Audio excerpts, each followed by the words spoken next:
کہ آپ کی شہادت کا دن ہے۔ میں مختصراً عرض کرنا چاہتا ہوں، گرامی کے درباب عمر بن خطاب رضی اللہ تعالیٰ عنہ آئی یکم محرم الحرام تے آپ دی شہادت دا دن لیں اور کس طرح آپ نو شہید کیتا جانا ہے۔ حضرت مغیرہ بن شعبہ رضی اللہ تعالیٰ عنہ میرے آقا دے صحابی نے انہاں دا ہے غلام ہے جدا نا فیروز ہے، جدی کنیت ابو لولو ہے، اے بڑا چنگا کام کردا ہے یہودی چکیاں بناندا ہے۔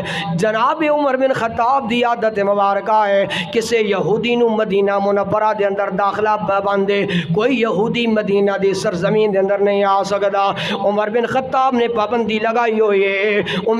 مغیرہ بن شعبہ آئے نے سفارش کر دینے، حضور بڑا اچھا غلام ہے اور چنگا کم کردہ ہے، رکھ لو کم آ جائے گا۔ آپ نے سفارش دے رکھ لے آئے۔ چند دن گزرے نے مغیرہ بن شعبہ دا غلام ابو لولو پھر حضرت عمر دی بارگاہ دے اندر آیا ہے، آ کے کہندا ہے امیر المومنین میرا آقا ٹیکس زیادہ لیندا ہے، کم کر دیتا جائے۔ فرمایا کتنا لیندا ہے؟ کہندا ہے 100 درہم لیندا ہے۔ فرمایا کم کیڑا کردا ہے؟ آندا ہے کم میں چکیاں بنا داواں۔ فرمایا کم تیرا چنگا ہے، کم تیرا بڑا اچھا چلدا ہے، قریب قریب ہے، کوئی کم کوئی نہیں کردا۔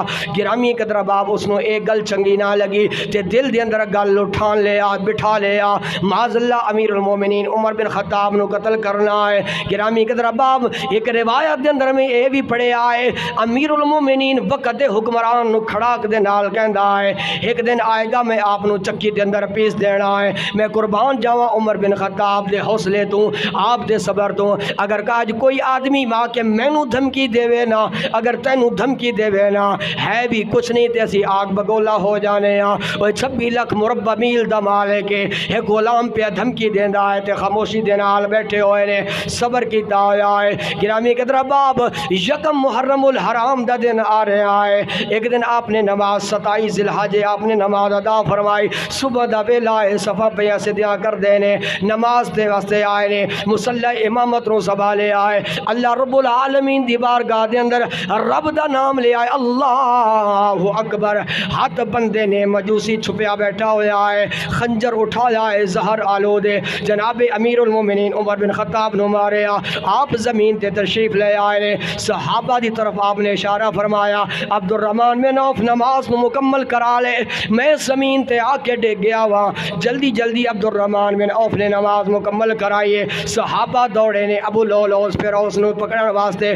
گرامی قدر تاریخ نے لکھے آئے کہ 11 صحابہ زخمی ہو جاندے نے، 6 صحابہ دا انتقال تے شہادت بھی ہو جاندی ہے، لیکن آپ دا او دشمن ابو لولو فیروز جدے ہاتھ دے اندر تلوار ہے، اسے ہاتھ دے نال اسے تلوار دے نال اپنا سرتن تو جدا کر دیندا ہے۔ صحابہ امیر المومنین عمر بن خطاب دی طرف آئے نے، آپ نو اٹھایا ہے، تھوڑی دیر بعد آپ نو ہوش آیا۔ میں قربان جاواں اج دے حکمران واسطے آپ دی سیرت ضروری ہے۔